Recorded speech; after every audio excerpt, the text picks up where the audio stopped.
মাক ইমান বেয়াকৈ গালি দিয়ে সদায় মানে। তো সেই হাতত দুথাপৰ মাৰিল আৰু টিকাত দুলাটমান মাৰিছোঁ। এনেকুৱাই হেৰি হ'ল দেউতা। তাৰপৰা শুবলৈ গ'ল 1 ঘণ্টা 1.5 ঘণ্টা পিছত শুনিছোঁ যে ডেথেই হৈ গ'ল। ৰাতিপুৱা প্ৰায় 3টামান বাজিছিলে। তাৰপিছত মই সাৰ পাই আছিলোঁ।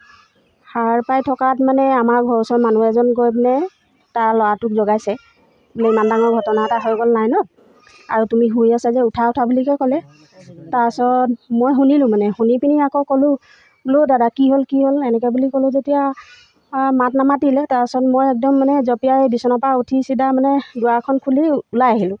ওলাই আহি দেখিছোঁ মানে আমাৰ ঘৰ আগত মানে মানুহ জুম পাতি আছে।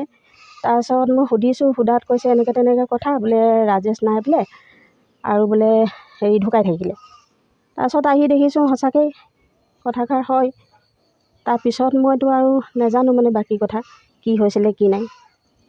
এইটো মানুহজনৰ নামটো আছিলে শ্ৰী ৰাজেশ তাঁতী আৰু ল'ৰাটোৰ নাম প্ৰতাপ তাঁতী। এতিয়া হালুৱাটিং থানাৰ পৰা আহিছে আৰু প্ৰতাপ তাঁতীক লৈ গৈছে, মানে মানুহজনৰ পিতেকক লৈ গৈছে। মইতো নাজানো, কিন্তু মানুহৰ মুখৰ পৰা শুনিছোঁ মাৰপিট হৈছিলে বুলি। আজি মানে কি ৰাতিটো কেনেকৈ কি হ'লো ক'বতো নোৱাৰোঁ। ৰাতিপুৱা যেতিয়া আমি মানে 6টা বজাত উঠিছোঁ, তেতিয়া মানে আমাৰ এই ছোৱালীজনী আছে। এতিয়া এই ছোৱালীজনী আমাৰ তাৰ ভতিজা ছোৱালী হয়। মাকে এইফালে দি আহিছে। মই ক'লোঁ কি হ'ল ইমান ৰাতিপুৱা আমাৰ ফালে? বোলে আপোনালোকৰ এডোখৰত বোলে মাৰপিট হৈ বোলে মানুহ এটা মৰিবলৈ গম নাপায় নেকি? মইতো গম নাপাওঁ, গম পোৱা হেঁতেন মই উঠিলোহেঁতেন। তেতিয়া গৈ তাহাৰ লগত গৈ চাইছোঁ যে দেখিছোঁ সঁচাকৈ পুতেক বহি আছে আৰু মাকো বহি আছে ওচৰতে। এতিয়া আমি তাকে দেখা নাই, কিন্তু জনা শুনিছোঁ বোলে বাপেকে পুতেকে জনাবোতে বোলে পুতেকে মানে বাপেকক মাৰিলে। আহিছিলে ছাৰ আহিছিলে, আজি আমাৰ হালুৱাটিং থানাৰ পৰা আহিছিলে, গেলেকী থানাৰ পৰা আহিছিলে। ছাৰহঁতে আমাৰ চালে, সোধ-পোছ কৰিলে, আমাৰ ঘৰকো সুধিলে। আমি যিটো জানো ক'লোঁ, যিটো আমি নাজানো আমি ক'ব নোৱাৰিলোঁ। ছাৰহঁতে ক'লে হ'ব আৰু আমাৰ কাম হয় সোধ-পোছটো কৰিব লাগিব। আমি তেনেকৈ ষ্টেটমেণ্ট দিলোঁ আৰু গৈছে বাপেক ল'ৰাটোক লৈ গৈছে। কি নাম তাৰ নাম প্ৰতাপ তাঁতী। ইয়াতে কৈ গৈছিলোঁ যে ৰাজেশ তাঁতী যিটো মানে ঢুকালে তাৰ ল'ৰা প্ৰতাপ তাঁতী।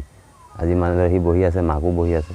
তো আজি আমাৰ হালুৱাটিং থানা, আজি গেলেকী থানাৰ পৰা আহিলে ছাৰহঁতে আহি পেলাই সোধ-পোছ কৰি আৰু এই ল'ৰাটোক মানে লৈ গৈছে হালুৱাটিং থানালৈ।